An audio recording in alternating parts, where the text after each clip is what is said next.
The Senate will come to order. Chaplain Dr. Barry Black will lead the Senate in prayer.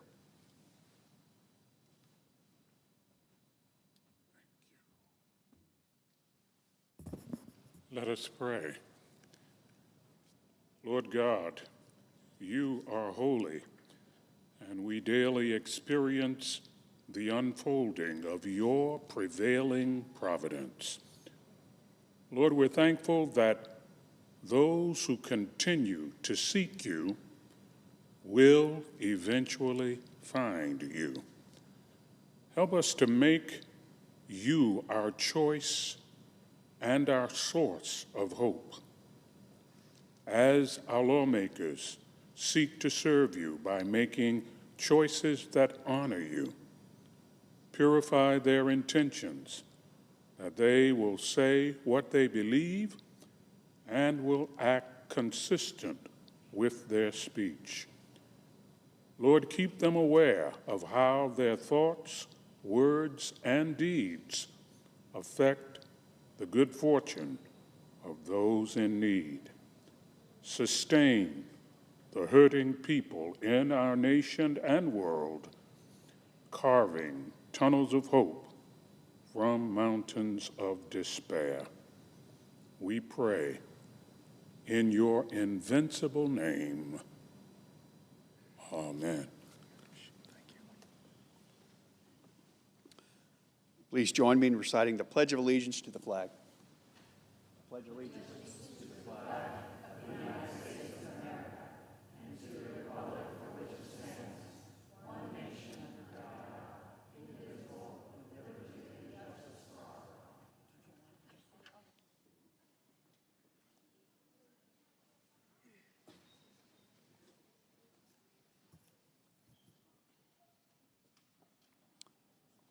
The clerk will read a communication to the Senate.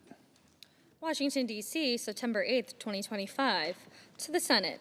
Under the provisions of Rule 1, Paragraph 3 of the Standing Rules of the Senate, I hereby appoint the Honorable Ted Budd, a senator from the state of North Carolina, to perform the duties of the chair. Signed, Chuck Grassley, President pro tempore. Under the previous order, leadership time is reserved. Morning business is closed. Under the previous order, the Senate will proceed to the executive session and resume consideration of the following nomination, which the clerk will report. Nomination, the Judiciary Edward L. Artau of Florida to be United States District Judge for the Southern District of Florida.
Mr. President. Majority Leader. Thank you, Mr. President. Mr. President, for decades, Democrats and Republicans have regularly cooperated to swiftly confirm the many, many individuals selected by each president to serve in their administration. Regardless of the party in the White House, both sides have long agreed that a president deserves to have his or her administration in place quickly. That doesn't mean we don't disagree, but it does mean when nominees are held up, opposed, or blocked, it's for a legitimate purpose, not for leverage and partisan games to score political points at the expense of public safety, end quote. Let me just repeat that, Mr. President. That doesn't mean we don't disagree, but it does mean when nominees are held up, opposed, or blocked, it's for a legitimate purpose, not for leverage and partisan games to score political points at the expense of public safety. Again, end quote. Now, Mr. President, none of those words are original to me. So far, I have simply been quoting the Democrat leader from back in 2022. But his words perfectly summarize the longstanding tradition of the Senate, a tradition that Democrats have destroyed this year. Mr. President, the Democrat leader correctly stated, and again I quote, "For decades, Democrats and Republicans have regularly cooperated to swiftly confirm the many, many individuals selected by each president to serve in their administration," end quote. Now, on a practical level, that's looked like expediting individual nominees and blocks of nominees by using unanimous consent or voice vote, which a way, as you know here in the Senate, Mr. President, of moving things along more quickly. During President George H.W. Bush's 4 years in office and President Clinton's first 4 years, both presidents had 98% of their civilian nominees, get this, 98% confirmed through unanimous consent or voice vote. George W. Bush, President Bush, and President Obama both had 90% of their civilian nominees confirmed by unanimous consent or voice vote in their first terms. And then we get to President Trump's first administration. Democrats, upset at the president's election, introduced an unprecedented new level of partisanship into the historically bipartisan confirmation process, forcing time-consuming votes on civilian nominees who would once have gone by unanimous consent or by voice vote. But even so, Mr. President, despite this new level of partisanship introduced by Democrats, both President Trump in his first term and President Biden had more than half of their nominees confirmed by unanimous consent or voice vote. Well, fast forward to today. President Trump has been in office for 8 months, and he has not had one single civilian nominee confirmed by unanimous consent or voice vote. Not one. Democrats have dragged out the process of every single nominee, even on nominees they ended up voting for by large margins. It's Trump derangement syndrome on steroids, Mr. President. That's right. Trump derangement syndrome on steroids. If this were a matter of historically bad nominees, as the Democrat leader tried to claim, then Democrats wouldn't be voting for a number of these nominees in committee or supporting them on final passage. No, Mr. President, this isn't about the quality of the candidates or any other substantive issue. This is simply the world's longest, most drawn-out temper tantrum over losing an election. Democrats can't stand the fact that President Trump was elected. And so they've destroyed decades upon decades of Senate precedent and turned a historically bipartisan process into an exercise in petty partisanship, an exercise in petty partisanship that is doing a profound disservice to the American people. Because, of course, Democrats' actions have consequences.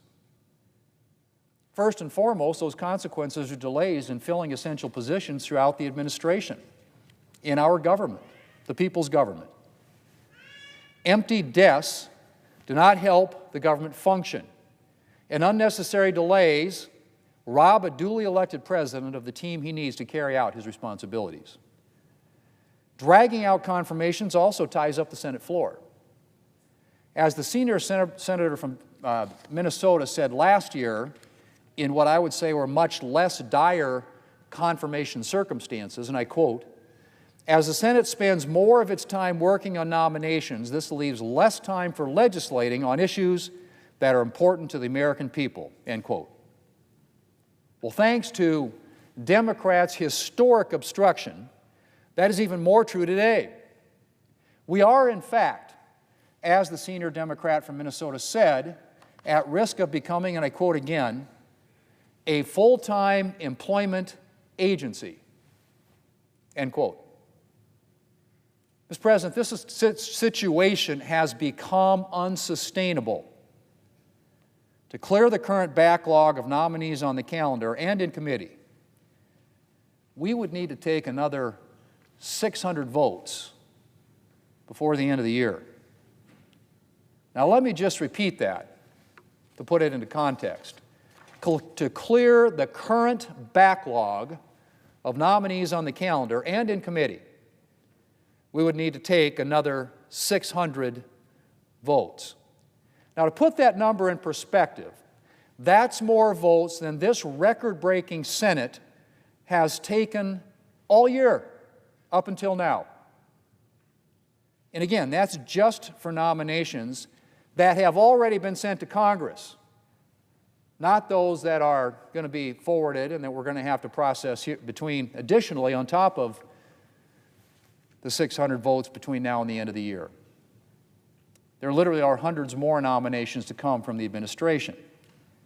So if Democrat obstruction continues, as Democrats have made abundantly clear that it will, there is no practical way that we could come close to filling all the vacancies in the 4 years of this administration, no matter how many hours the Senate works.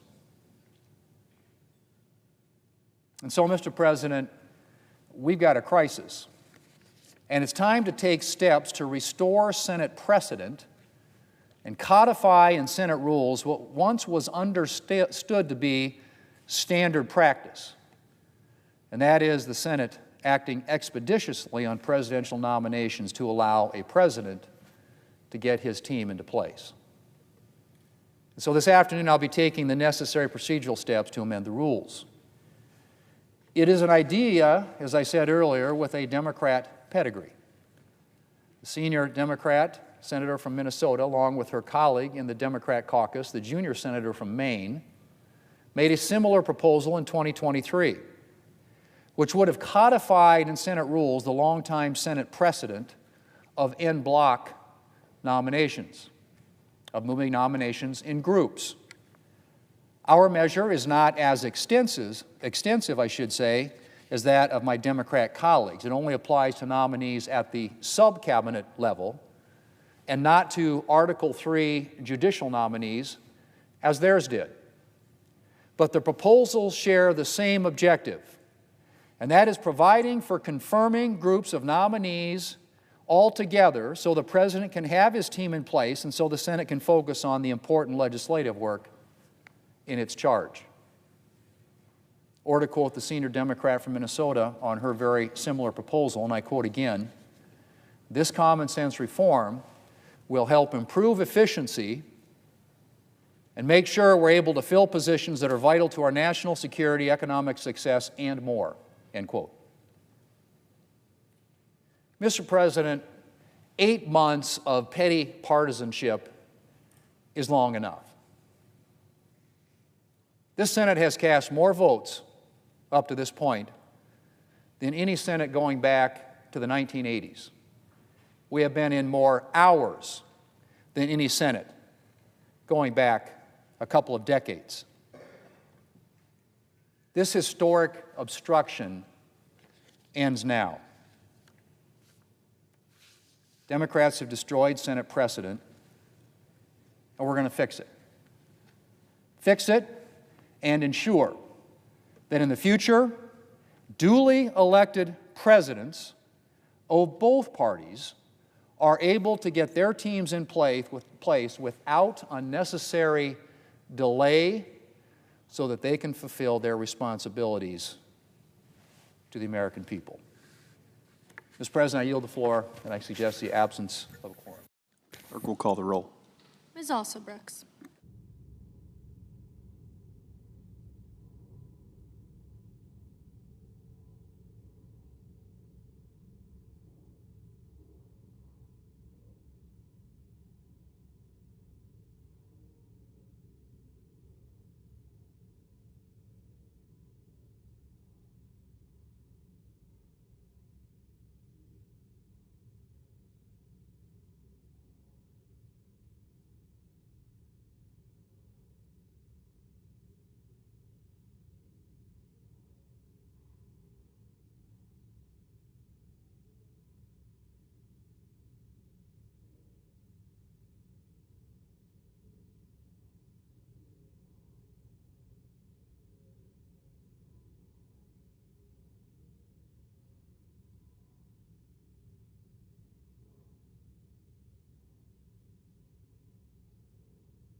Mr. President, Democratic leader. I ask unanimous consent the quorum be dispensed with. Without objection. Well, Mr. President, on Friday, we learned the U.S. economy added only 22,000 jobs for the month of August, a paltry number, an abysmal number, worse than even the already low expectations. Donald Trump has steered our economy straight into an iceberg, and the SS Trump is sinking before our eyes. And I warn my Republican colleagues, the longer you remain aboard, the greater the danger you face of sinking with the ship.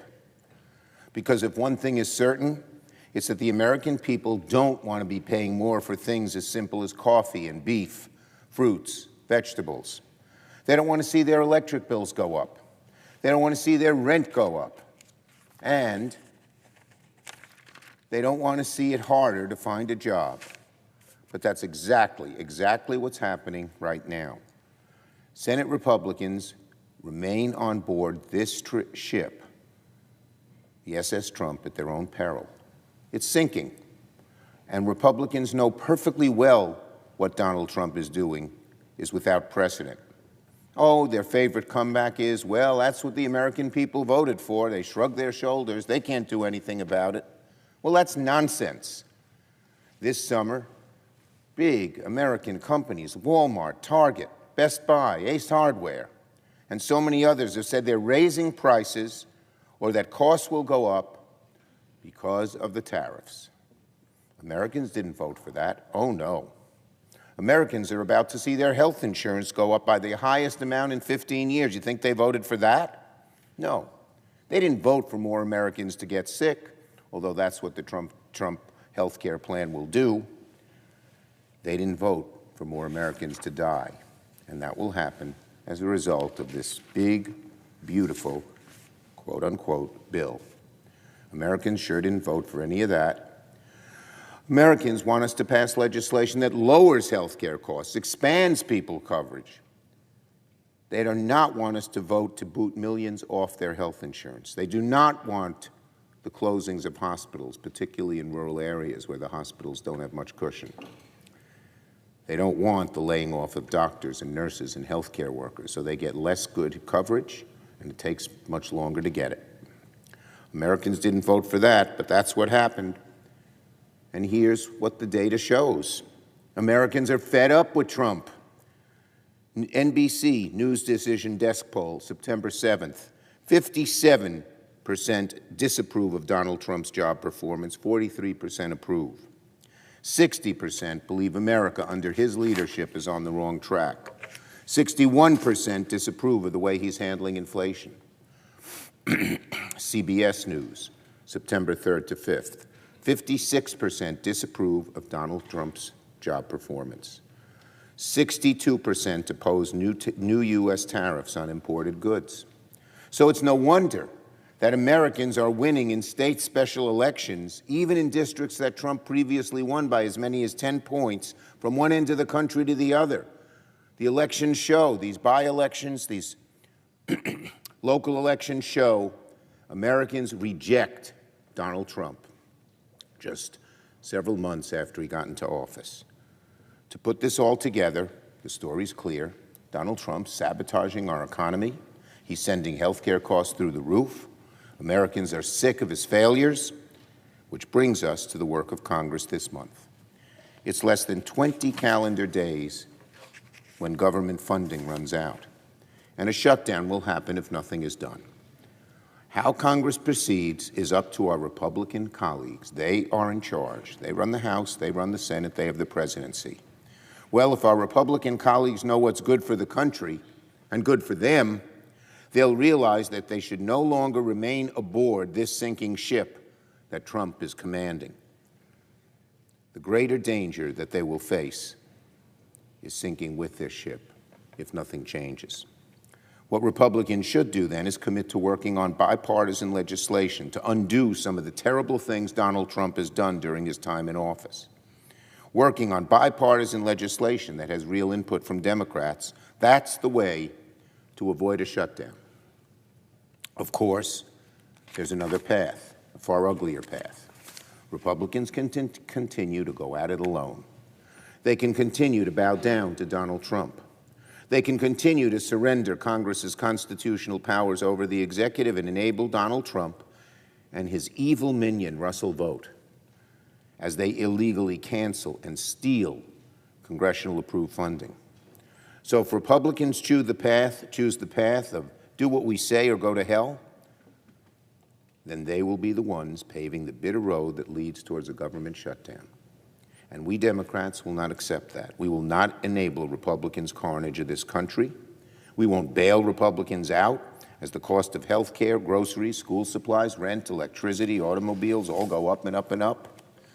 We still have some time to avoid that dismal outcome. We Democrats don't want to see a government shutdown. But avoiding one means Republicans have to show they are serious about having real, substantive, serious negotiation. This week, we need to see signs from Republicans that they are serious about avoiding a shutdown or time will run out. And the American people will know Republicans will be responsible if a shutdown happens. Now on judicial nominations. This one's hard to believe. It's hard to believe that the nominees for the federal bench have gone so low. But under Donald Trump's leadership, his lack of morality, his total egotism, his total self-servingness, they have. Listen to this one, this nominee, Mr. Artow. And this is why Democrats are demanding historical levels of scrutiny. Because that scrutiny reveals all of the corruption going on behind the scenes, just what we learned about Mr. Artow, today's nominee. It's one of the most blatant cases of quid pro quo I have ever seen. While Artow was begging Donald Trump and Republican senators for a judgeship, he was begging them to make him a judge. He was at the same time part of a panel of judges in Florida hearing Donald Trump's defamation case against the Pulitzer Prize Board. This guy sues everybody. That's been his MO for decades. He tries to scare people with idiotic lawsuits that have no basis in law. Well, in this case, he was suing the Pulitzer Prize Board in a case of defamation. Well, Artow was on the panel of judges to hear the case. What would a normal person, you don't need a high degree of honesty, you don't need to be an Eagle Scout to know that this is a direct conflict of interest. And any judge with an ounce of integrity would recuse himself. But of course, Artow stayed on the case, didn't even tell anyone about the conflict of interest. And surprise, surprise, surprise, Artow ruled in favor of Trump. These are the kind of sleazy people Donald Trump wants on the bench. He has no principles. He has no regard for the rule of law. He picks people who have blind obeisance to him. He will bow down to the king. That's not what judges are supposed to do. That's not what nominees to departments are supposed to do. And he doesn't care if the people he picks are corrupt. He doesn't care if they're liars. He doesn't care if they lack any principle, sense of integrity, fidelity to rule of law. One quality only. Are they pro-Trump? Will they do whatever he wants? That's good enough for a gavel and a robe in this Trump world. And it's good enough for our Republican colleagues who just go along with all of this, knowing how wrong it is, and shrugging their shoulders out of fear, obeisance, or some other untoward emotion. The Senate should reject Mr. Artow today. And I'd also like to say a few words today about the step Leader Thune is expected to take later this evening to begin changing Senate precedent and to go nuclear yet again on nominations. At the end of the last work period, Democrats were working in good faith with Republicans on nomination package to move through this chamber.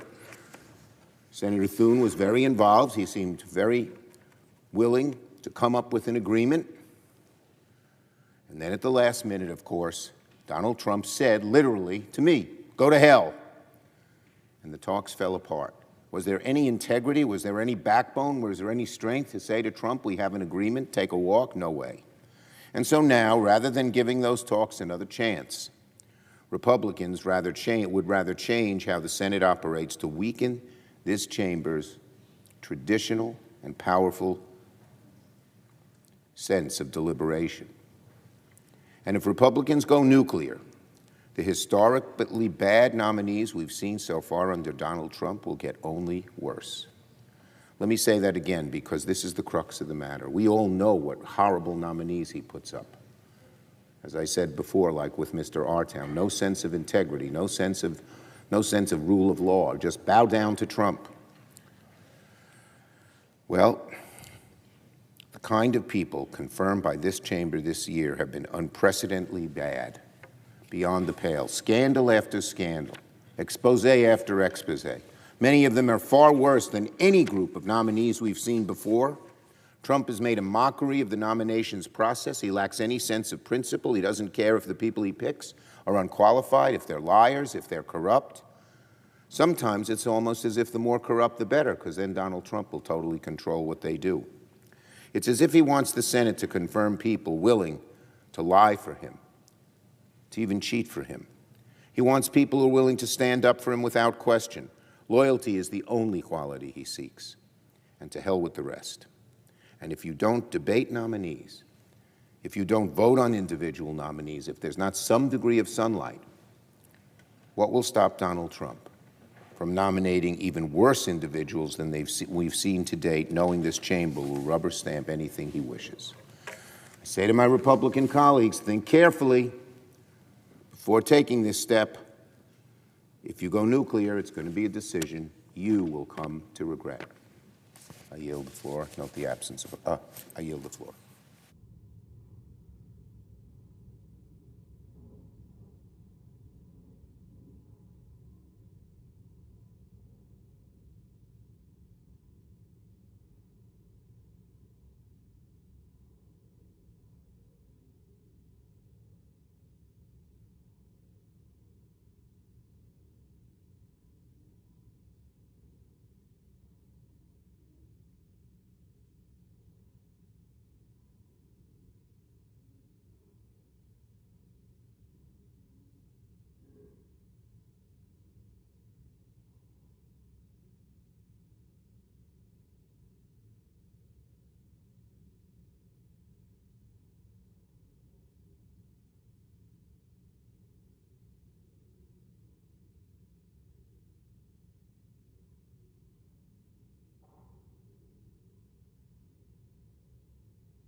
Democratic Whip. I ask consent the quorum call be suspended. Senate is not in a quorum call. Good to know. Thank you, Madam President. Madam President, this past Saturday, the President of the United States of America posted a shocking, grotesque message on social media. Accompanied by an AI-generated image of military helicopters flying over a burning Chicago skyline with explosions in the background, the President of the United States posted that he, quote, loves the smell of deportations in the morning, close quote. And he went on to say that Chicago is, quote, about to find out why it's called the Department of War, close quote. Let me remind you that this outrageous vision of an American city that I love under attack from Trump's Department of War comes from a man who aspires to be awarded the Nobel Peace Prize. President Trump attempted to walk back his comments yesterday. But let's be clear. The President of the United States essentially declared war on an American city a city I'm honored to represent. He may think it's a joke. To me, it's no joke. It is unprecedented and dangerous threat by a president against American people. What is the limit to his power, and where is the line to be drawn if a president is able to go to war against a city he also represents? I cannot imagine. But even if we put this aside for a moment, let's consider the justifications President Trump is using for his threat of a beefed-up immigration raid and deployment of the National Guard in the city of Chicago. He claims these extraordinary steps are aimed at reducing crime and getting violent criminals off the streets. Mr. President, you want to reduce crime in Chicago and across this country? Count me in. Let me give you a few ideas of things that you can do as President of the United States which can make a serious difference. Number one, when we take a look at the guns used in crime in the city of Chicago, guess what we find? A large percentage of them comes from a neighboring state of Indiana with lax laws when it comes to background checks on purchases of firearms. If we get a little tougher and we have actual background checks, we're going to keep guns out of the hands of criminals. That's something you can do, Mr. President. You can show some leadership. And when it comes to fentanyl and narcotics, guess what we find? 70% of the crime guns in Mexico are coming in there from the United States. Our gun dealers are selling guns to the cartels in Mexico, which are using them to gun down police and military in Mexico. What an outrage. Why don't we do something about that, Mr. President? It might actually reduce crime. Count me in on reducing crime, but deporting people who are innocent, who have no criminal background whatsoever, is not the answer. We can all agree we should be working together to reduce violent crime, but in this case, we know it's just a front when it comes to the Trump administration. I've learned in the years that I've been involved in politics that when it comes to issues, there's always a good reason and a real reason. So what's the real reason that Donald Trump wants to send National Guardsmen into the city of Chicago? He's targeting Chicago for political theater. He finds objections to crime in communities that are governed by Democrats, but not Republicans. He's attacking Democratic officials so he can distract from the failures of his own policies and scandals plaguing his own administration. He wants us, please, to forget the so-called big, beautiful bill. Remember that one? Trump's budget bill? It's going to take health care protection away from 17 million Americans. And it's going to make it difficult for rural hospitals in my state of Illinois to survive. Why would any president want to take health insurance protection away from 17 million individuals? Why would they want to jeopardize the hospitals that are so critical for survival in rural America? Well, the reason is obvious. The president has decided that he wants to take the revenue from cutting back on health care and provide for tax breaks for the wealthiest Americans. Instead of listening to the communities and the families that I represent, he's listening to the fat cats and providing tax breaks for billionaires. What do you think it means in tax breaks for average people? Let's assume you're on the low end of income earning $35,000 a year. How much is the Trump tax break for you? It turns out to be $3 a week. $3 a week. And what if you happen to be Elon Musk, a billionaire with unestablished limits of money that he has raised? We don't know how much it's worth. But how much is the tax break going to be worth, the Trump tax break for Elon Musk? It's going to be worth $30,000 a week. $3 for the family struggling, $30,000 for Elon Musk. For what? I don't know why. Now, when it comes to the subject of these raids, National Guard and other units of government, there's been a lot of speculation about what the president actually is going to do in his so-called Operation Midway Blitz.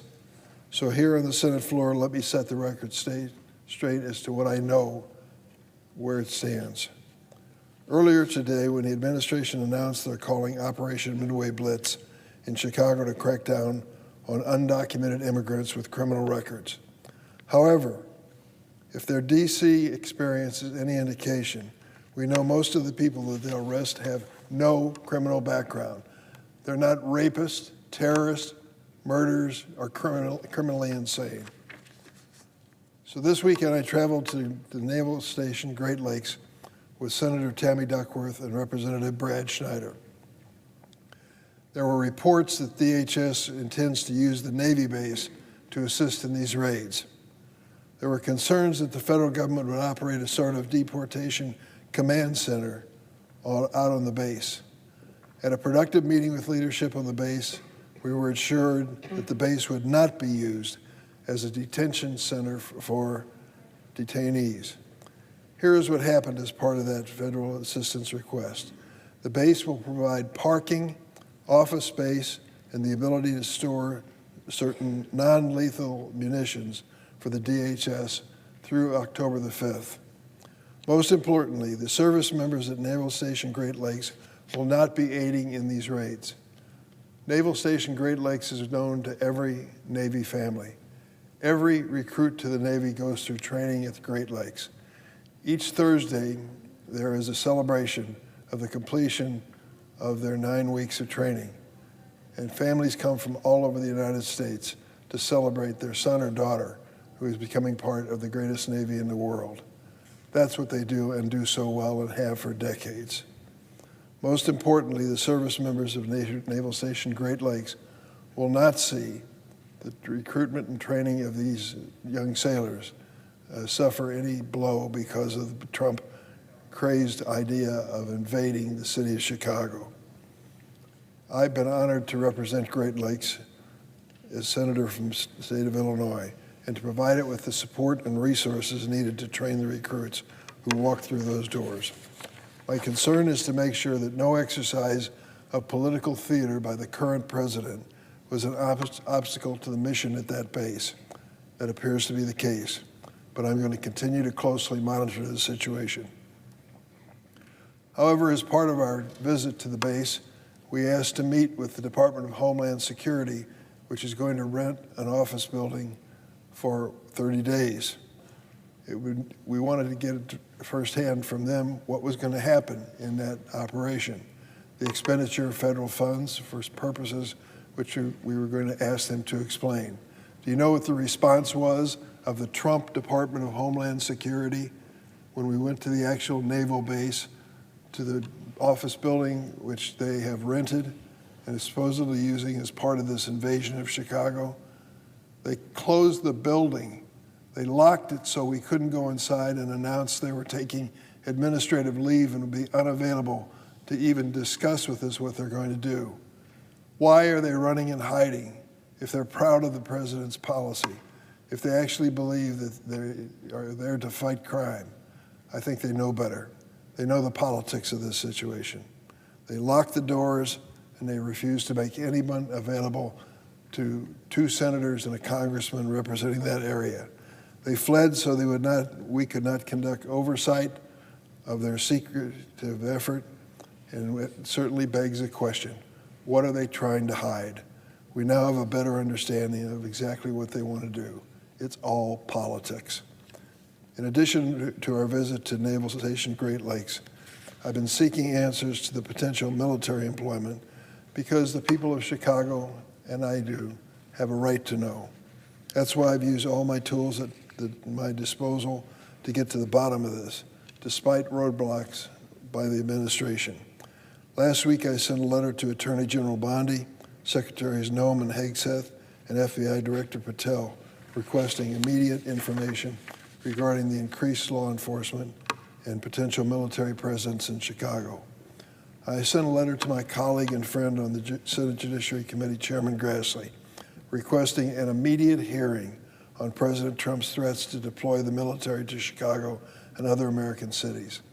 If this president and this administration want to join in fighting crime on a cooperative, bipartisan basis, count me in. But political theater, visions of Chicago being blown up by a Department of War, I want no part of it. As this situation unfolds, my office remains in constant contact and coordination with state and local officials, community leaders, and my colleagues in Congress. I'll continue to provide updates to Illinois as we learn more. These are scary times. The president is using fear to deflect and drive a wedge among us. Unfortunately, he seems to be succeeding to some extent, but the people of Chicago won't take kindly to a bully and wannabe dictator. On Saturday evening, thousands of marchers peacefully passed by Trump Tower and filled the streets of Chicago to make their voices heard. They were clear in their call. Mr. President, do not send the military here for political purposes. I was happy to join in a parade in the Pilsen neighborhood of Chicago to celebrate Mexican Independence Day. These are good people, good families, hardworking, church-going, doing their best in a tough economy to survive. They are not a threat to anyone's safety, and they're certainly not the cause of crime in Chicago. At that celebration, there was an attendee by the name of Liliana. She felt it was important to come out on behalf of many who were scared to leave their homes. Standing on the sidewalk, she said, "We're here, we're not going away, no matter what generation, no matter what threat, no matter what president is in office, we're not going away." Thank you, Liliana. She's right. In the face of threats and intimidation, our immigrant community in Chicago as a whole will stand firm and stand tall. Let us join together as a nation to fight crime and to fight the gun epidemic that is part of violent crime. But arresting or deporting innocent families is not the way to fight crime. Madam President, I yield the floor.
Senator from Iowa. I ask that the calling of the quorum be suspended. We are not in a quorum call.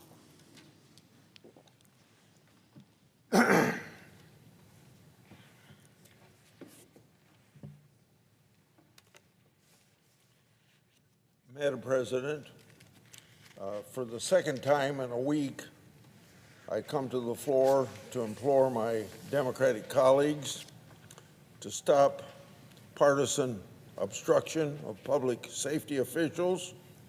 We have 10 highly qualified nominees on the Senate floor right now, waiting for confirmation. Several have blue slips from Democratic senators. All were reported to the floor by voice vote. There's no reason that we shouldn't get them to work for the American people today. As I explained just a few days ago, communities around our country are in desperate need of U.S. attorneys to protect the public and uphold the rule of law. 81% of the Americans think that crime is a large city in large cities is a major problem. If we can agree to put partisanship aside, this body can take a tangible step to address this today by confirming 10 qualified law enforcement officers to their posts. I'm disappointed that my Democratic colleagues have chosen to place partisan obstruction over public safety. I'm here again today to give my colleagues a chance to do the right thing. This blanket obstruction of all nominees is a misguided attempt to score political points. I know that several of my Democrat colleagues agree with me because just a few months ago, some of them stood on the Senate floor and made the same argument that I'm making today. One speech last Congress, the Democratic whip and chairman of the Judiciary Committee said, quote, "Don't stand up and say that you're for law and order, you're for law enforcement, and then turn around and stop the appointment of U.S. attorneys," end of quote. In another speech, the same senator said, quote, "Our communities desperately need top federal prosecutors in place, interested in stopping fentanyl, question mark. I am. Thousands of people are dying. Who's going to prosecute these cases? The U.S. attorneys, 93 of them across the United States. But you can't prosecute cases if you don't have U.S. attorneys there to lead the effort, coordinate the effort with other branches of government." My Democratic colleagues continue to claim that their obstruction is justified because 2 Republican senators placed holds on some U.S. attorneys in the last administration. This compares apples with oranges. One of the senators relented on his hold and allowed U.S. attorneys to be confirmed by voice vote. The other senator ultimately blocked 5 U.S. attorneys.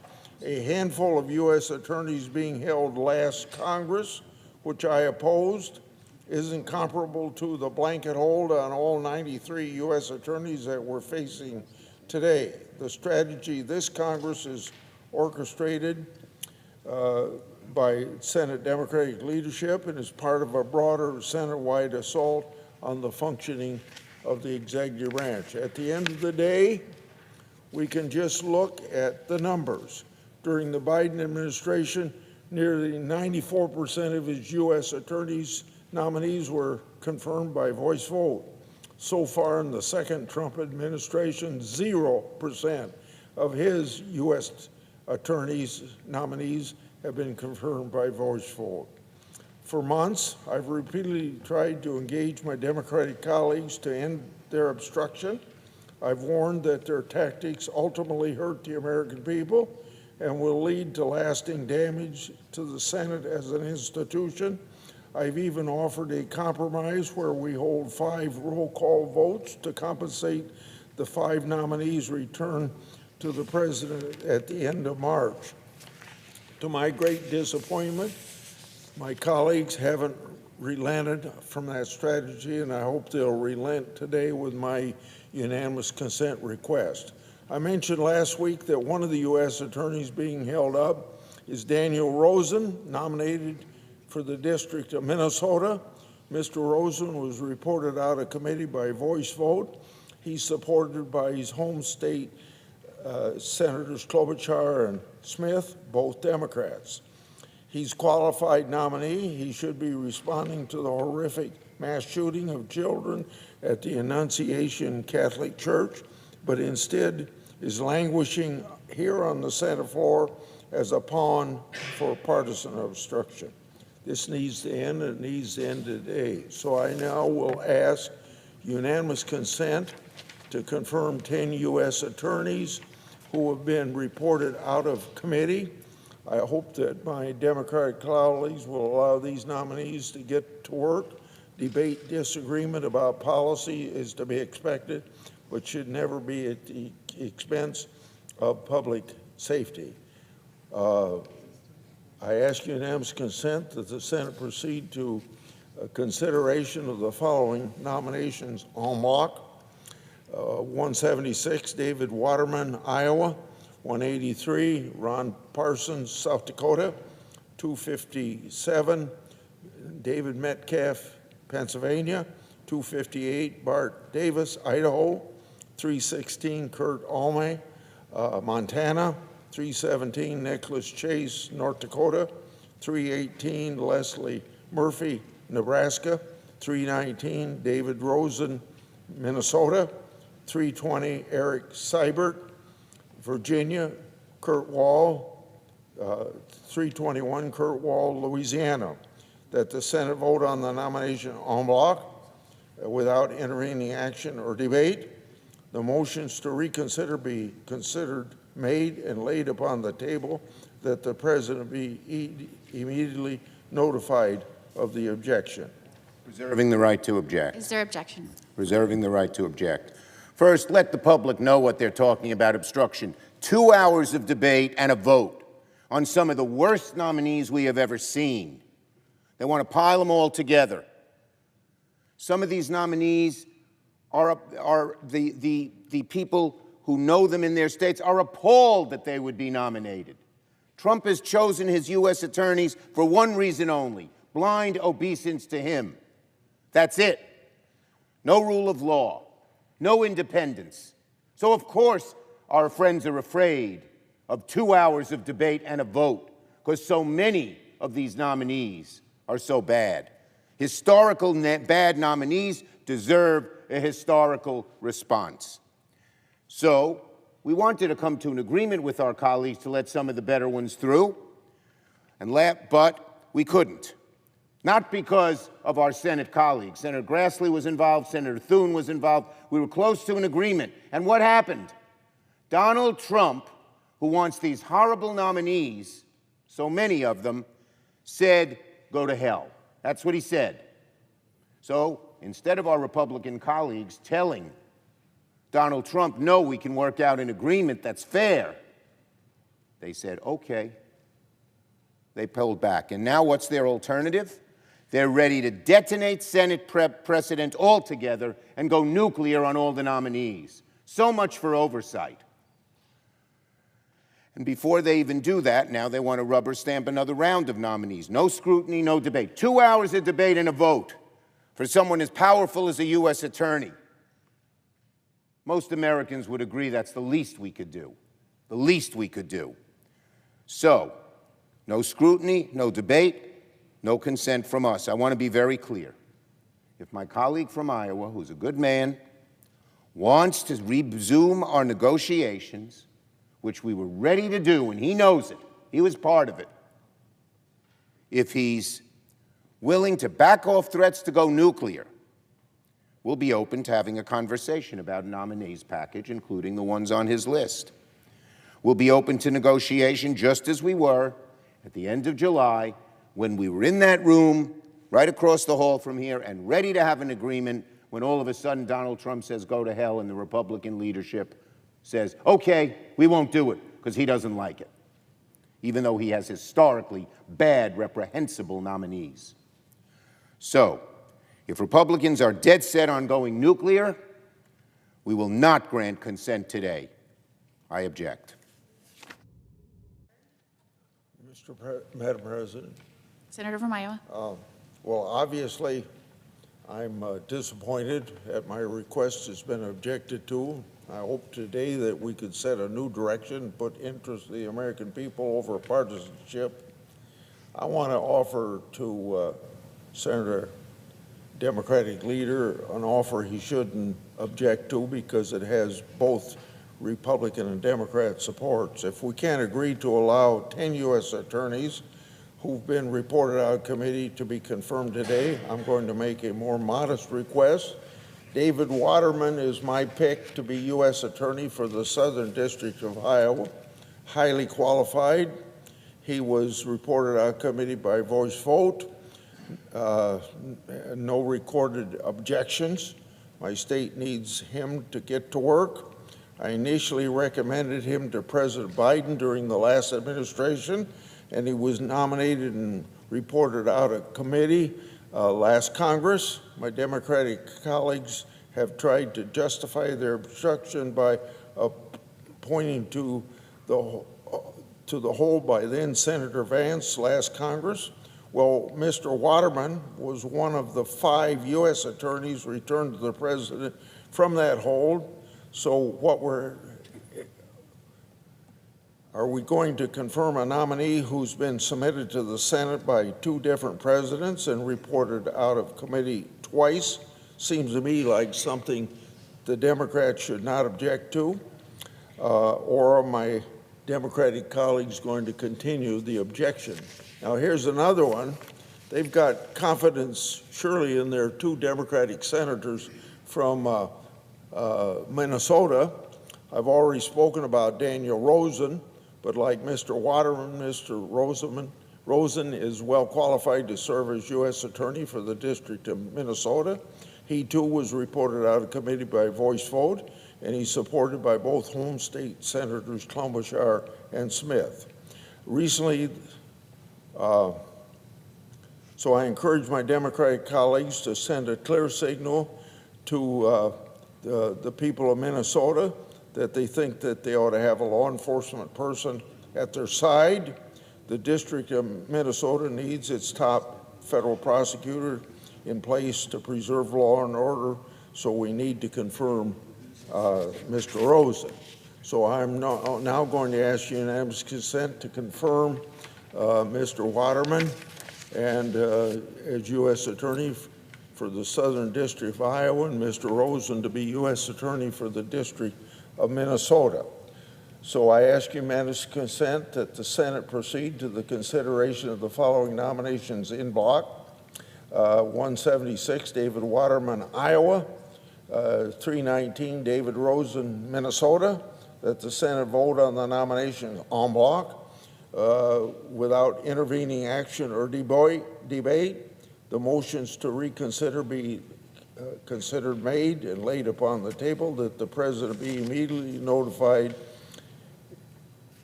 Is there objection? Reserving the right to object. I would, with respect, remind my colleague that all 3 of these people were on our list that we were negotiating and could have been passed with our agreement. Donald Trump said, quote, "Go to hell." You, Republican leader, backed off.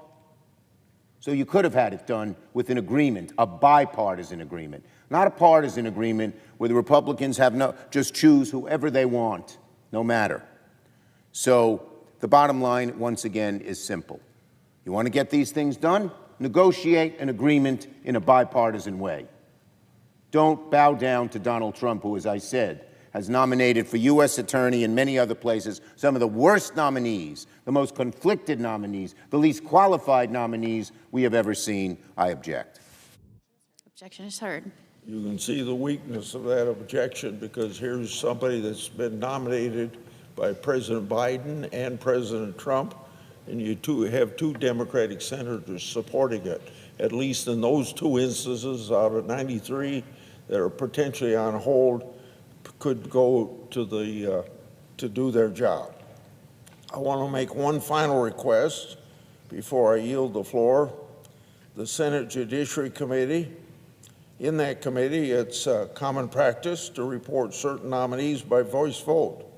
We've been doing it for decades, particularly for non-controversial U.S. attorneys and U.S. Marshal nominees. Under my chairmanship, we only conduct voice votes with explicit consent of the ranking member, and we don't do them if there are any objections to so doing. Recently, I've heard concern that nominees reported out of committee by voice vote may be challenged or face additional obstructions on the floor to further derail the functioning of the executive branch. I sincerely hope this isn't the case. Voice votes are a long-standing practice of our committee and involve complete cooperation between the majority and minority party of the committee. On the Senate Judiciary Committee, despite our differences, the ranking member and I have a good working relationship. When we reach a bipartisan agreement about how to manage our committees consistent with our norms, I hope that every member of this body will respect this agreement. So this is my unanimous request. I ask unanimous consent that no point of order lie with respect to the following U.S. Attorney nominees reported out of the Senate Judiciary Committee by voice vote pursuant to explicit agreement between the offices of chairman and ranking member, whether those nominations are offered individually or pursuant to a resolution. David Waterman, Ronald Parsons, David Metcalf, Bart Davis, Kurt Alme, Nicholas Chase, Leslie Murphy, Daniel Rosen, Eric Siebert, and Kurt Wall. Is there objection? Reserving the right to object. Once again, negotiate in a fair, bipartisan way with us, and many of these things could be resolved. Do it in a partisan way, bow down to Donald Trump? No way. I object. I yield the floor.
Madam President. Senator from Nebraska. Thank you, Madam President. Madam President, we are living in a time of growing global unrest. China is accelerating its military buildup in the Indo-Pacific. And while I remain hopeful that President Trump can help broker peace between Presidents Putin and Zelensky, Russia's brutal war against Ukraine grinds on. That's why it's more important than ever that we invest in our service members, protect defense spectrum, drive innovation, and strengthen our missile defense systems. As a member of the Senate Armed Services Committee, I'm proud to report that this year's National Defense Authorization Act meets this moment. It includes key provisions I secured to modernize our nuclear deterrent and strengthen our national defense. As chair of the Strategic Forces Subcommittee, I fought to upgrade the National Nuclear Security Administration's infrastructure. The bill establishes an annual independent assessment of NNSA's progress towards modernization goals, ensuring our nuclear deterrent remains both effective and up to date. It requires the deployment of at least 400 intercontinental ballistic missiles across no fewer than 450 launch facilities, maintaining a force structure capable of deterring any nuclear-capable adversary. It authorizes more than $4 billion for the Sentinel intercontinental ballistic missile program, and it requires that it be fielded no later than September 30th, 2033. It accelerates the Sea-Launched Nuclear Cruise Missile Program. And it expands experimentation and prototyping authority to all combatant commands, including U.S. Strategic Command at Offutt Air Force Base in my home state of Nebraska. This is exactly the kind of strategic deterrence that makes our adversaries think twice and say, not today.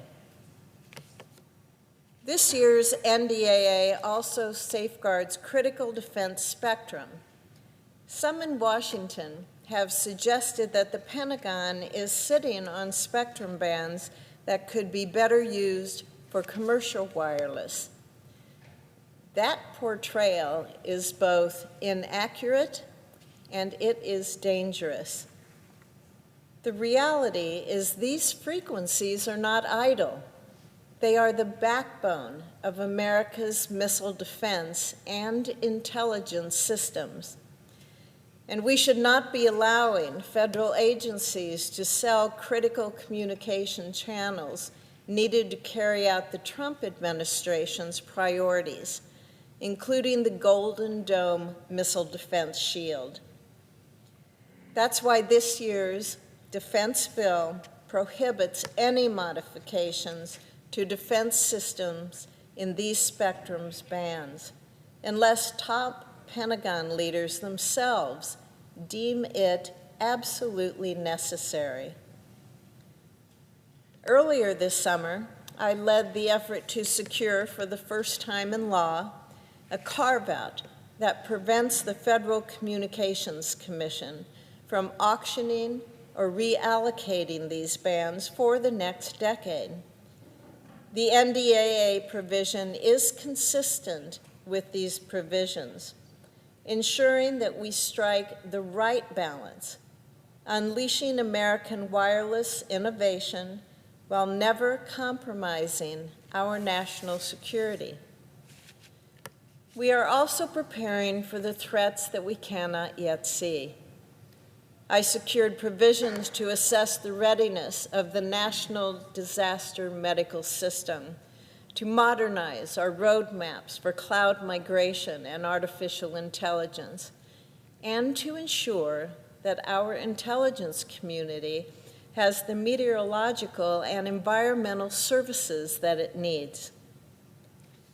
But all of these priorities mean little without investing in the brave men and women who carry them out. That is why I fought to authorize $19 million above the President's budget request to help recover and identify the remains of our fallen service members from past wars and conflicts. The United States military leaves no one behind. And through this bill, we are directing the Pentagon to explore whether local communities can play a more active role in helping develop the department's healthcare facilities, similar to my Chip In for Veterans Act.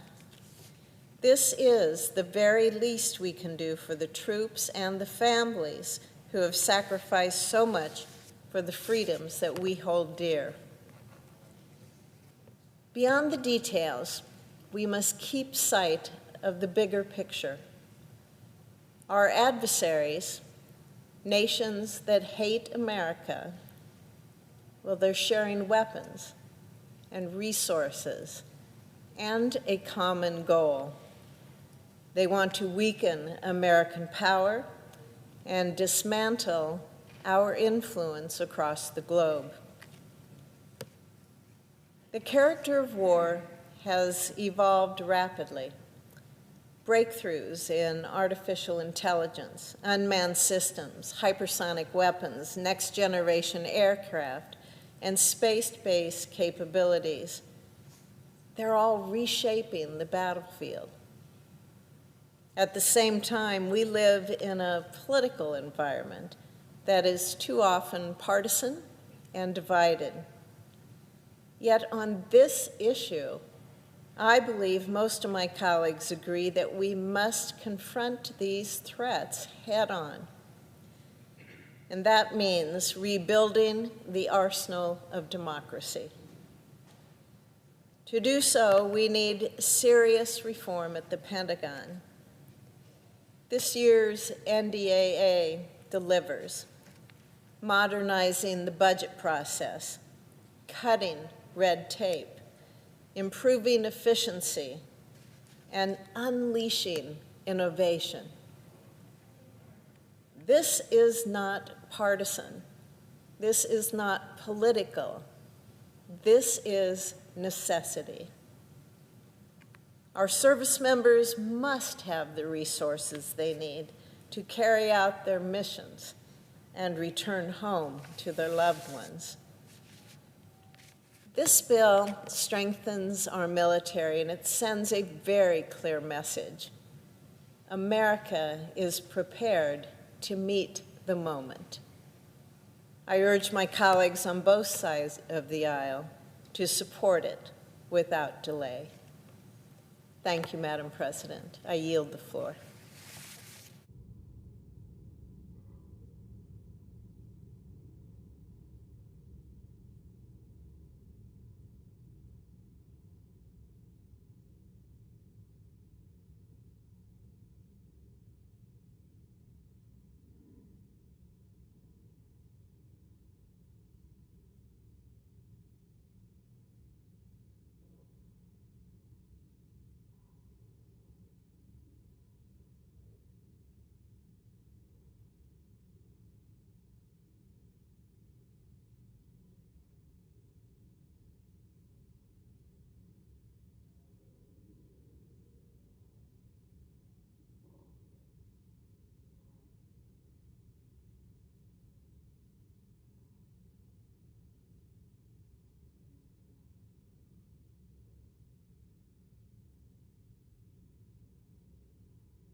question occurs on the nomination. Is there a sufficient second? There appears to be. Clerk will call the roll. Ms. Alsobrooks, Ms. Baldwin, Mr. Banks, Mr. Barrasso, Mr. Bennett, Mrs. Blackburn, Mr. Blumenthal, Ms. Blunt-Rochester, Mr. Booker, Mr. Bozeman, Mrs. Britt, Mr. Budd, Ms. Cantwell, Mrs. Capito, Mr. Cassidy, Ms. Collins, Mr. Coons, Mr. Cornyn, Ms. Cortez Masto, Mr. Cotton, Mr. Kramer, Mr. Crapo, Mr. Cruz, Mr. Curtis.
Mr. Daines, Ms. Duckworth,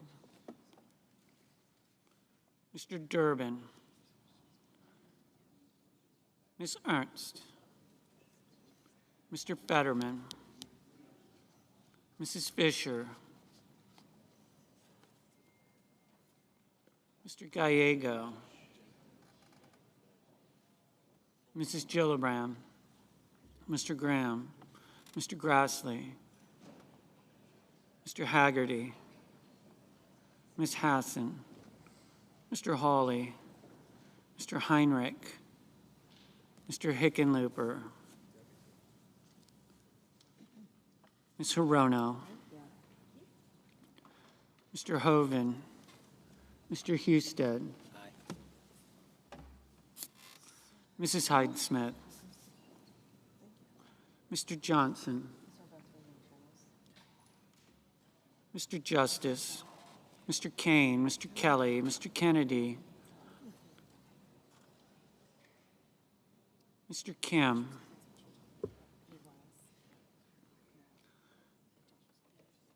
Mr. King, Ms. Klobuchar, Mr. Langford, Mr. Lee, Mr. Lujan,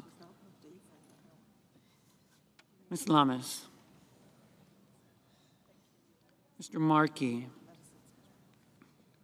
Mr. Marshall, Mr. McConnell,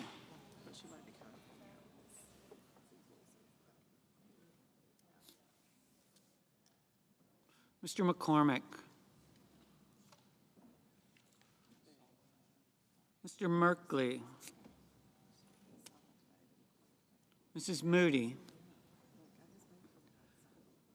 Mr. Moran, Mr. Moreno, Mr. Mullen, Ms. Murkowski, Mr. Murphy, Mrs. Murray, Mr. Ossoff, Mr. Padilla, Mr. Paul, Mr. Peters, Mr. Reed,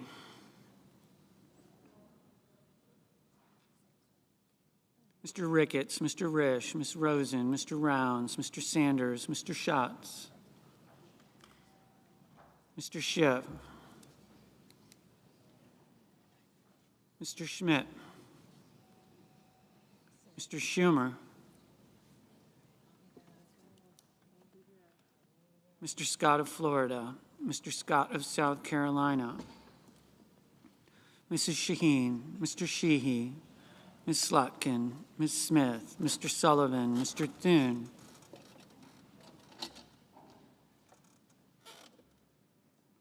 Mr. Tillis, Mr. Tuberville, Mr. Van Hollen, Mr. Warner, Mr. Warnock, Ms. Warren, Mr. Welch, Mr. Whitehouse, Mr. Wicker, Mr. Wyden, Mr. Young.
Senators voting in the affirmative: Banks, Crapo, Curtis, Fisher, Graham, Husted, Hyde-Smith, Kennedy, Moody, Sullivan, Tuberville, Wicker. Senators voting in the negative: Duckworth, Gallego, Hickenlooper, Hirono, Kim, Lujan, Merkley, Murray, Slotkin, Smith.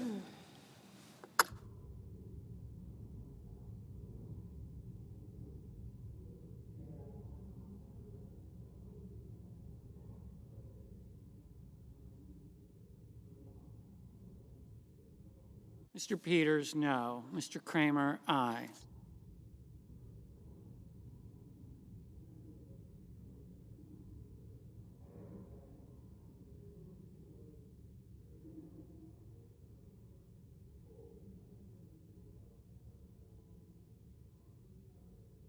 Mr. McConnell, aye.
Mrs. Brett, aye. Ms. Collins, aye.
Ms.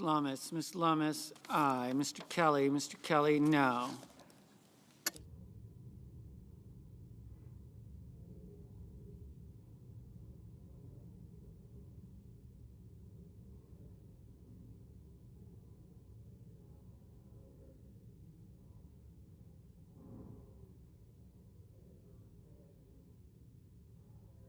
Mr. Tillis. Mr. Tillis, aye.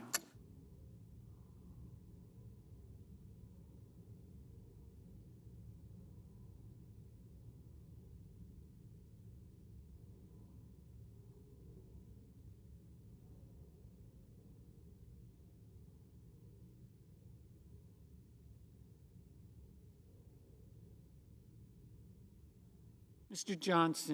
Johnson, aye. Mr. Coons, no. Mr. Padilla, no.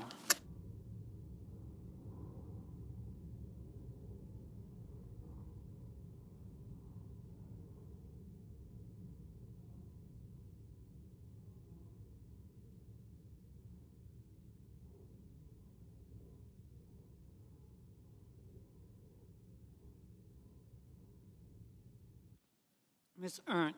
Ernst, aye.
Mr. Moran.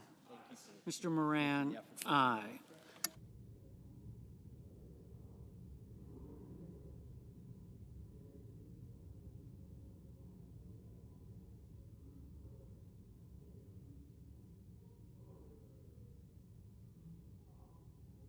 Mr. Sanders, no.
Mr.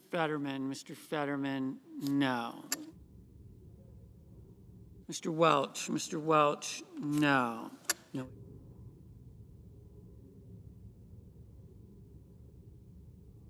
Mr. Scott of Florida, aye.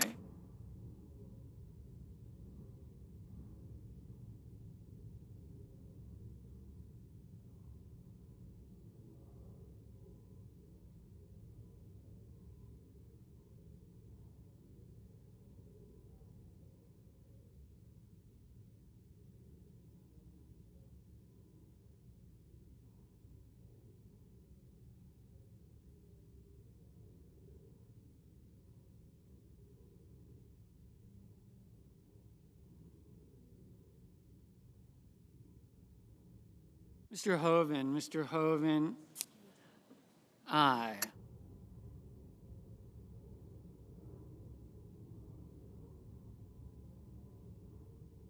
Mrs. Capito, aye. Mr. Daines, aye. Mr. Barrasso, aye. Mr. Cotton, aye. Mr. Grassley, aye. Mr. Heinrich, no.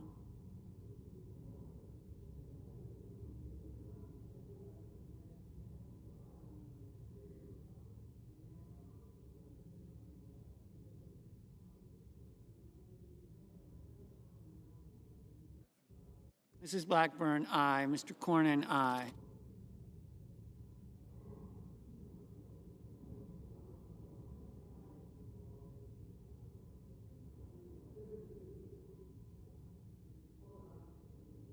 Mr. Paul, aye. Mr. Young, aye. Mr. Mullen, aye.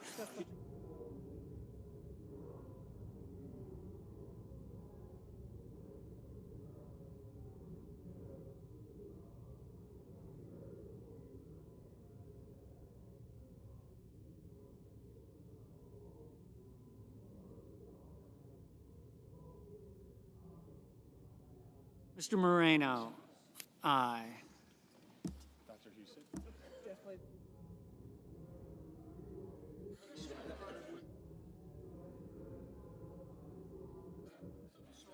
Mr. Langford, aye.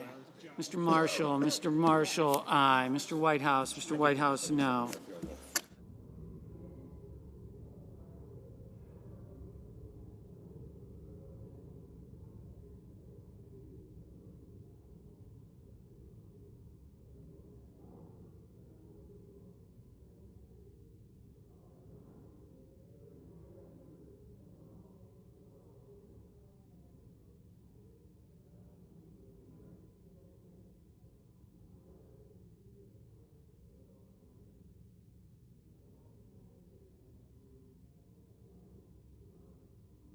Mr. Scott of South Carolina, aye.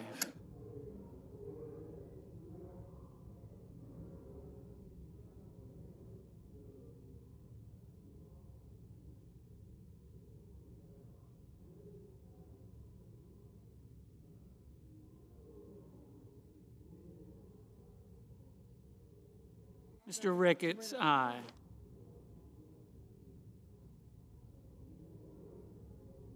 Ms. Rosen, no.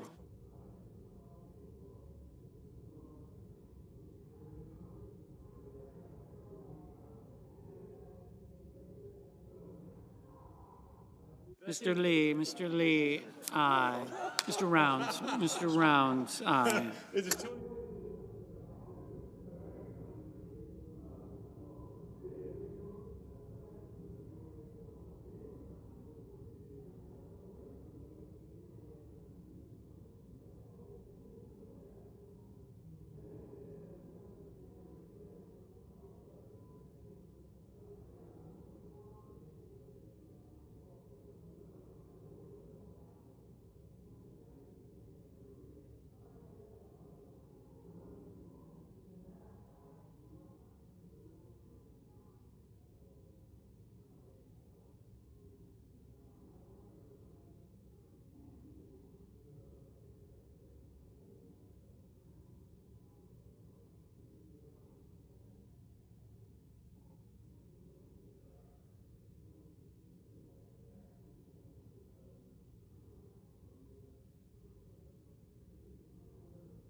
Mr. Reed, no. Mr. Warner, no.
Mr. Budd, aye.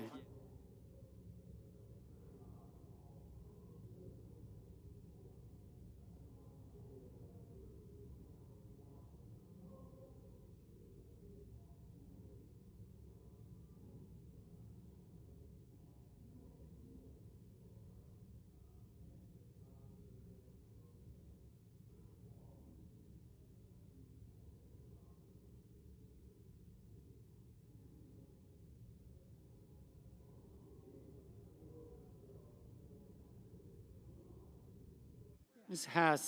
Hassan, no.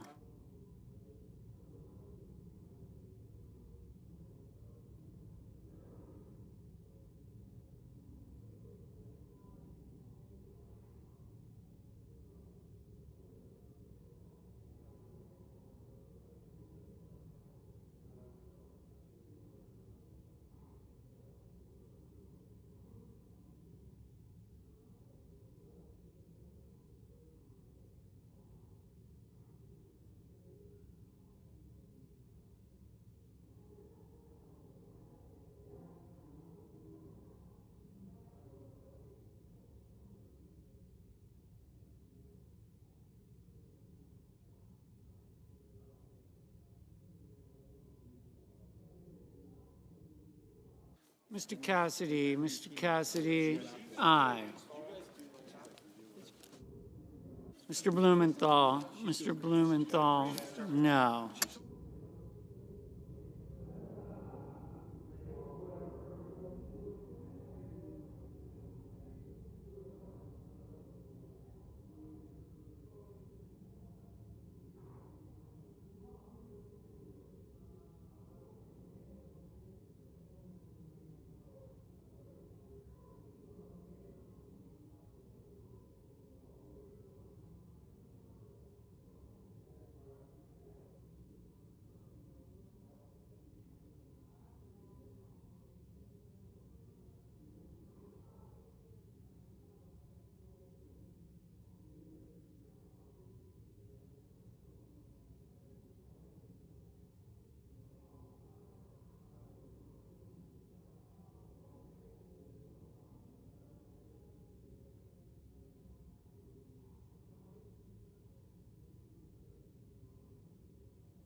Mr. Murphy, no.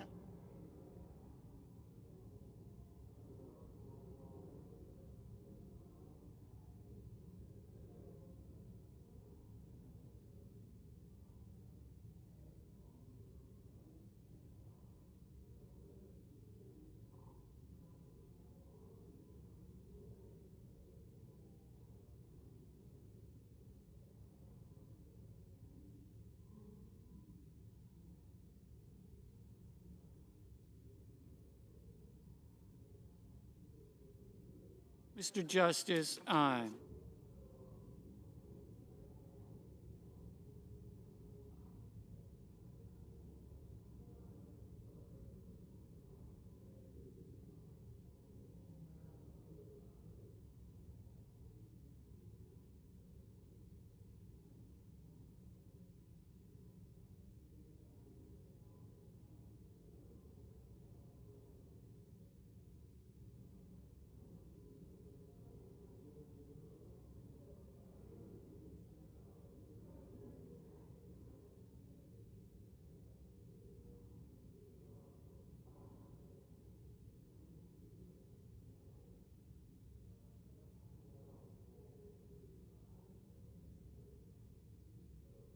Mr. Bennett, no.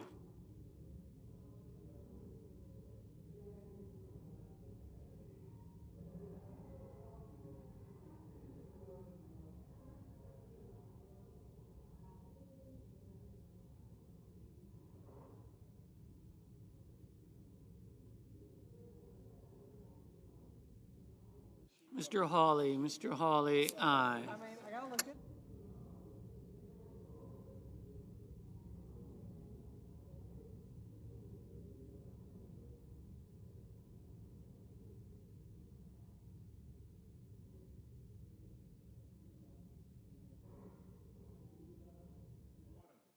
Mr. King, no.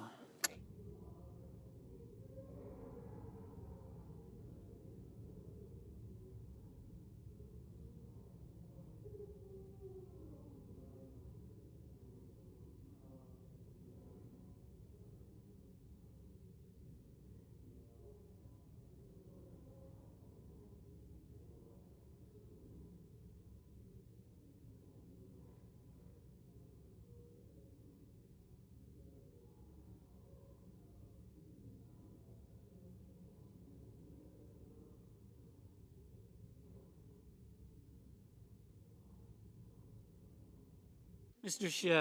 Schiff, no. Mr. Thune, aye.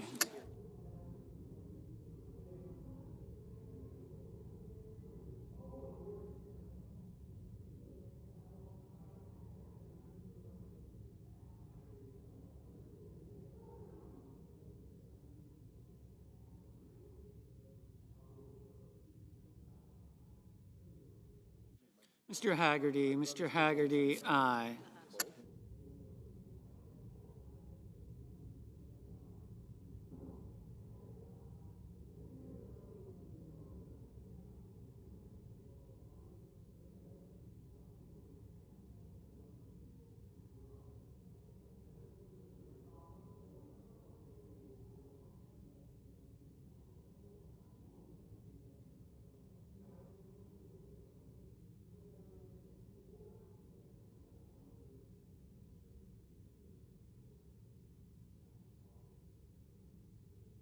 Ms. Cantwell, no.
Mr. Bozeman, Mr. Bozeman, aye.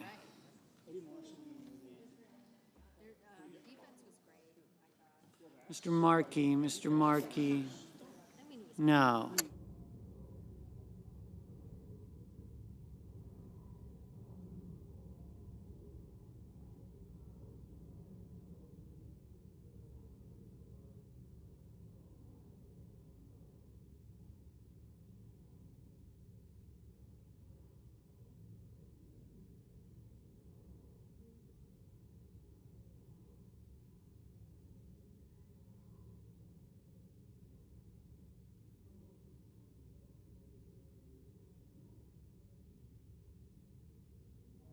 Ms. Warren, no. Mr. Durbin, no.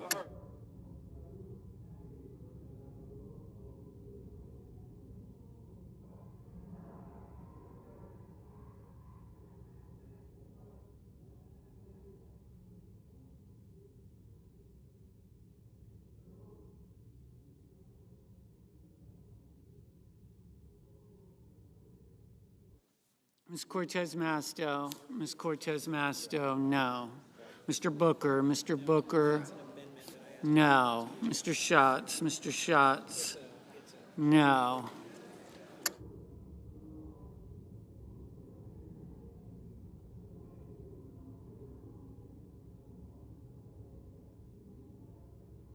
Mrs. Shaheen, no.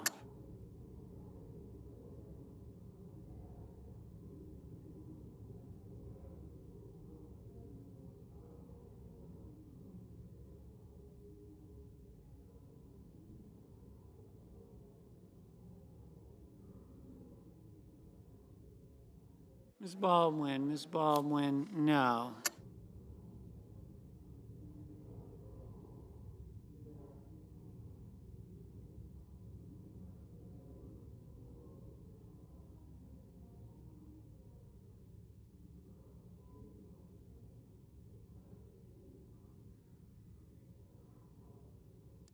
Ms. Klobuchar, no.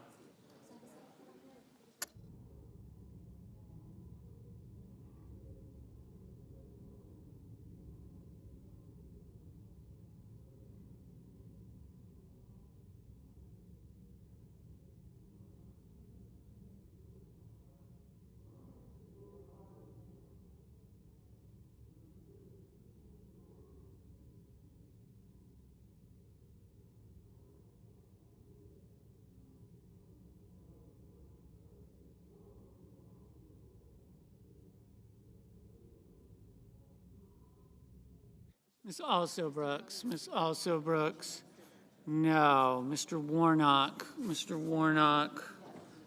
no. Mr. Kane, no.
Mrs. Gillibrand, no. Mr. Schumer, no.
Mr. Cruz, aye.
Mr.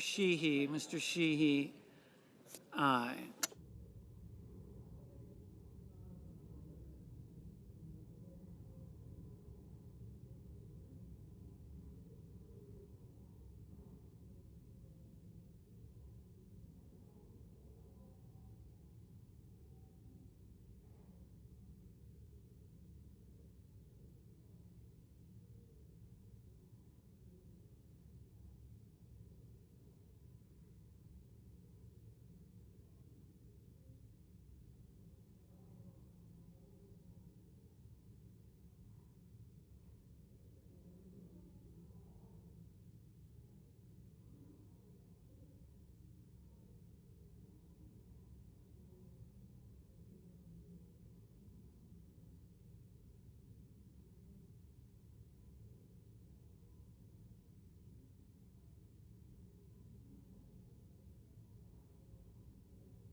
Mr.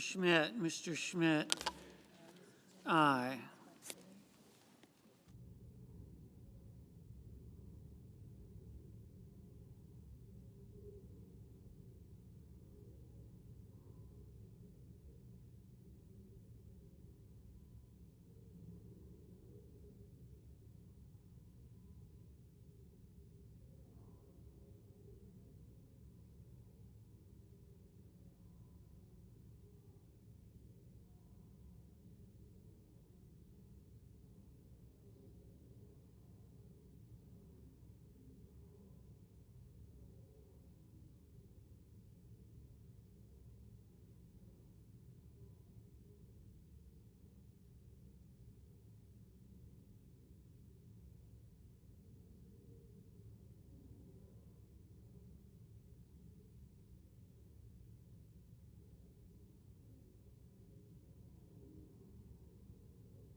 On this vote, the yeas are 50, the nays are 43. The nomination is confirmed. Under the previous order, the motion to reconsider is considered made and laid upon the table, and the President will be immediately notified of the Senate's action. Mr. President. Majority Leader. Thank you, Mr. President. Mr. President, I sent an executive resolution to the desk for the consideration of certain nominations en bloc and ask for its immediate consideration. The clerk will report the title of the resolution for the information of the Senate. Senate Resolution 377, Executive Resolution authorizing the en bloc consideration in executive session of certain nominations on the executive calendar. Mr. President, in order to place the executive resolution on the calendar, I object to my own request. Objection having been heard. The executive resolution will lie over one calendar day. Thank you, Mr. President.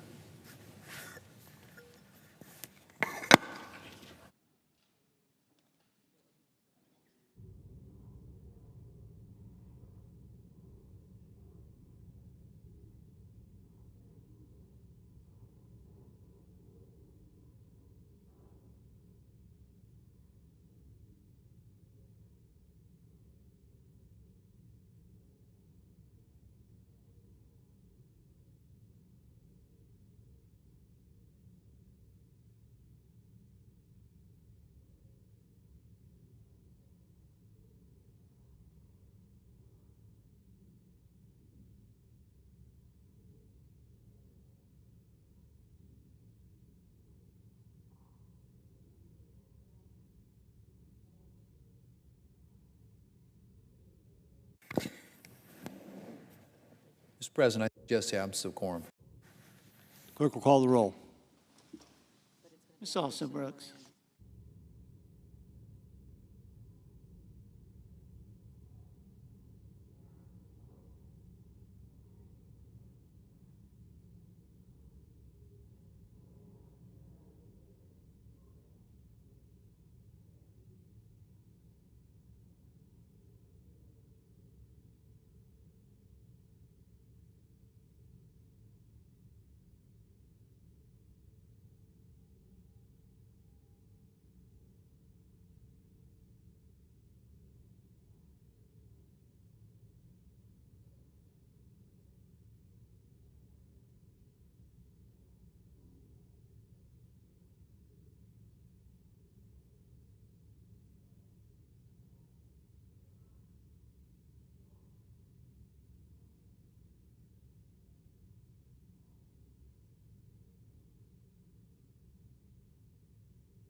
Mr. President,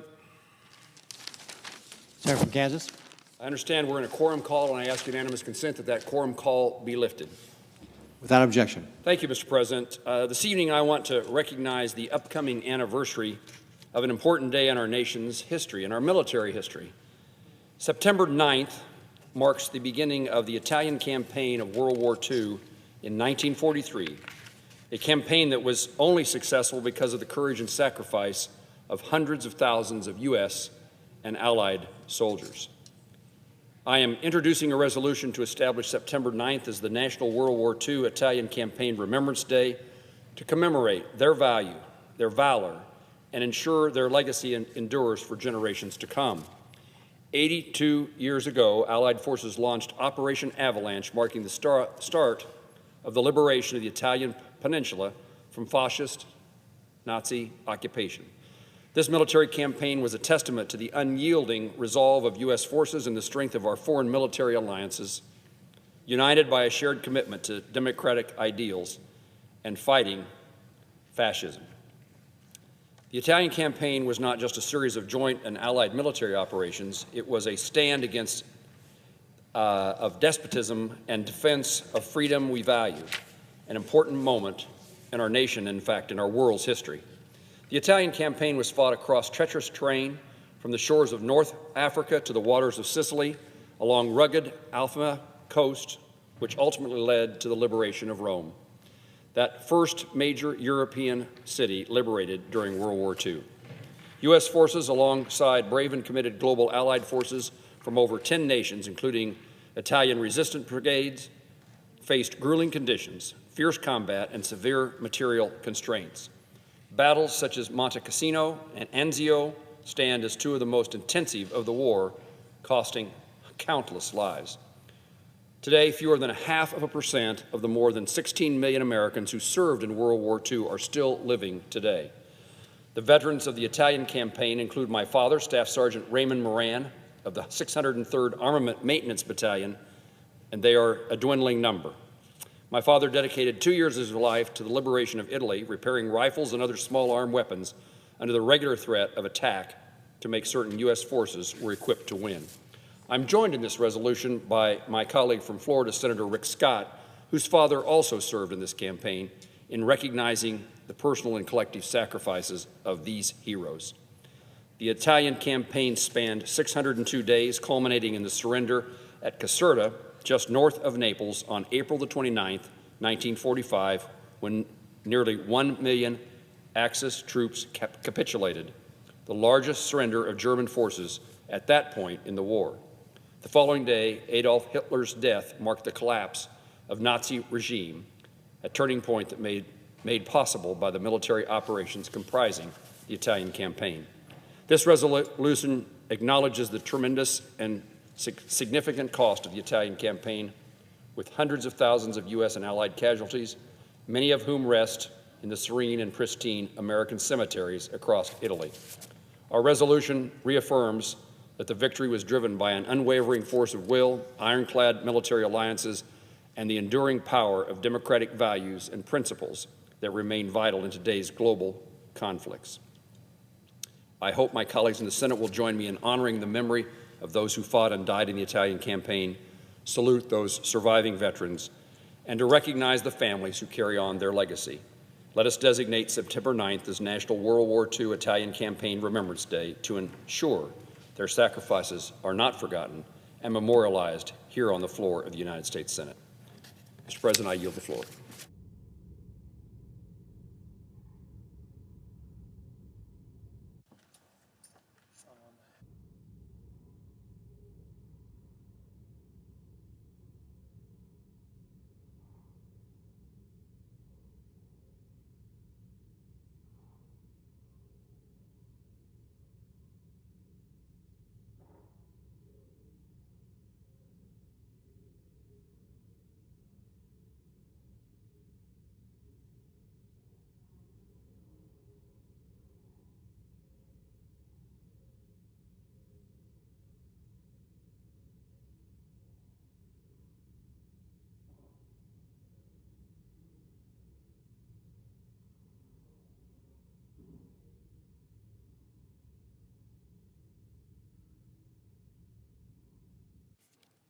Mr. President. Senator from Kansas. Mr. President, thank you. I ask unanimous consent that the Senate resume legislative session and be in a period of morning business with senators permitted to speak therein for up to 10 minutes each. Without objection. Mr. President, I ask unanimous consent that the Committee on Judiciary be discharged from further consideration and the Senate now proceed to S-Res 371. The clerk will report. Senate Resolution 371, honoring the victims and survivors of the mass shooting at the Annunciation Catholic Church and School in Minneapolis, Minnesota. Is there objection to proceeding to the measure? Without objection, the committee is discharged. The Senate will proceed. Mr. President, I ask unanimous consent that the resolution be agreed to, the Klobuchar amendment to the preamble at the desk be agreed to, the preamble as amended be agreed to, and that the motions to reconsider be considered, made, and laid upon the table. Without objection. Mr. President, Senator from Kansas. I ask unanimous consent that the Committee on Banking, Housing, and Urban Affairs be discharged from further consideration of H.R. 452 and the Senate proceed to its immediate consideration. The clerk will report. H.R. 452, an act to award 3 congressional gold medals to the members of the 1980 U.S. Olympic men's ice hockey team and so forth. Is there objection to proceeding to the measure? Mr. President, I now ask then... Without objection, the committee is discharged and the Senate will proceed. Mr. President, based upon that, I ask unanimous consent that the Kramer substitute amendment at the desk be considered and agreed to, the bill as amended be considered, read a third time, and passed, and that the motions to reconsider be considered, made, and laid upon the table. Without objection. As if, Mr. President, in executive session, I ask unanimous consent that the following nominations be returned to committee. Nominations number 176, 183, 257, 258. Calendar numbers. Calendar numbers, excuse me. Mr. President, I ask unanimous consent that the following nominations be returned to the committee with the calendar numbers of 176, 183, 257, 258, 316, 317, 318, 319, 320, and 321. Without objection, so ordered. Now, Mr. President, I ask unanimous consent that when the Senate completes its business today, it stand adjourned until 10 a.m. on Tuesday, September 9th, that following the prayer and pledge, the Journal of Proceedings be approved to date, the morning hour be deemed expired, the time for the 2 leaders be reserved for their use later in the day, morning business be closed, and the Senate proceed to executive session to resume consideration of calendar number 262, Marion and Lanahan, and notwithstanding Rule 22, at 11:45, the Senate execute the order of September 3rd with respect to the Lanahan nomination. Further, the following cloture vote on calendar number 269, Robert Law, the Senate recess until 2:15 to allow for the weekly conference meetings, and at 2:15, if cloture is invoked, the Senate vote on confirmation of the Law nomination, followed by cloture of calendar number 293, Kyle Dudek. Finally, and if any nominations are confirmed during Tuesday's session of the Senate, the motions to reconsider be considered, made, and laid upon the table, and the President be immediately notified of the Senate's action. Without objection, so ordered. Finally, Mr. President. Hold on 1 second. Can you just cover the microphone a little bit?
Mr. President, Senator from Kansas. I ask unanimous consent to vitiate the order with respect to the 10 U.S. attorneys agreed to just moments ago. Without objection. And now, Mr. President, as if in executive session, I ask consent to move to proceed to executive calendar number 176 and make a point of order that the nomination was not properly reported. The point of order is sustained. As if in executive The nomination will be returned to committee. As if in executive session, I ask consent to move to proceed to executive calendar number 183, and I make a point of order that the nomination was not properly reported. The point of order is sustained, and the nomination will be returned to committee. As if in executive session, I ask consent to move to proceed to executive calendar number 257, and I make a point of order that the nomination was not properly reported. Point of order is sustained, and the nomination will be returned to committee. As if in executive session, I ask consent to move to proceed to executive calendar number 258, and I make a point of order that the nomination was not properly reported. The point of order is sustained, and the nomination will be returned to committee. As if in executive session, I ask consent to move to proceed to executive calendar number 316, and I make a point of order that the nomination was not properly reported. The point of order is sustained, and the nomination will be returned to committee. Again, Mr. President, as if in executive session, I ask consent to move to proceed to executive calendar number 317, and I make a point of order that the nomination was not properly recorded. Point of order is sustained, and the nomination will be returned to committee.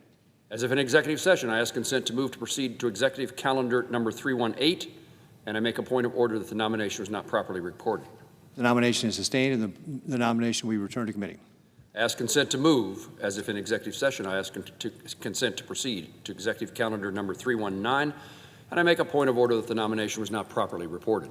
Point of order is sustained, and the nomination will be returned to committee. As if in executive session, I ask consent to move to proceed to the executive calendar number 320, and I make a point of order that the motion was not properly reported. I make a point of order that the motion was not properly reported. The point of order is sustained, and the nomination will be returned to committee. And Mr. President, as if in executive session, I ask consent to move to proceed to executive calendar number 321, and I make a point of order that the nomination was not properly reported. The point of order is sustained, and the nomination will be returned to committee. Now, Mr. President, for the information of all senators, this is 2 votes at 11:45 a.m., 2 votes at 2:15 p.m., and further votes are expected later in the day. And if there's no further business to come before the Senate, I ask that it stand adjourned until under the previous order. The Senate stands adjourned until 10 a.m. tomorrow.